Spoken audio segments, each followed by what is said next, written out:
Hello everyone, ये है हमारी संस्कृत की सेकंड क्लास जिसमें आज हम देखेंगे सगे संबंधियों का नाम संस्कृत में। तो शुरू करते हैं। पहला है हमारा माता। माता को कहते हैं मातृ। पिता, पिता को कहते हैं पितृ। मातृ पितृ, वैसे भी पिता को पिता कहते हैं तो पिता का पितृ हो गया, और माता को माता कहते हैं तो मातृ हो गया। फिर है दादा दादी। देखो दादा और दादी क्या होते हैं, ये पापा की साइड के होते हैं, तो इनका होगा दादा का हो जाएगा पितामह और दादी का हो जाएगा पितामही।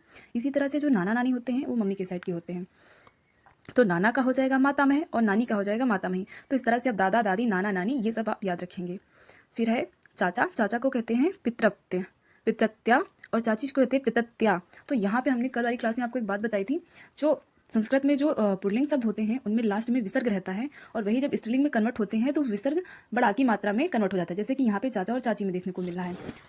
तो चाचा चाची भी पिता के साइड के होते हैं, तो उनका हो गया पितृत्या और चाची का पितृत्या। फिर आता है भाई। भाई को कहते हैं भ्रातृ, भाई को कहते हैं भ्रातृ, और बहन को कहते हैं भागिनी, भगिनी। फिर आता है मामा।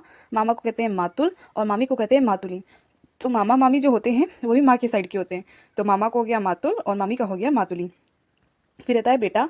बेटा को कहते हैं सुतः आत्मजा। देखो यहाँ पे भी वही विसर्ग है क्योंकि ये पुल्लिंग है, और यहाँ बेटी को कहते हैं सुतः आत्मजा, और यहाँ पे भी देखो आ की मात्रा है विसर्ग के स्थान पे क्योंकि ये स्त्रीलिंग है। तो बेटी को कहते हैं सुतः आत्मजा और बेटी को कहते हैं सुतः आत्मजा।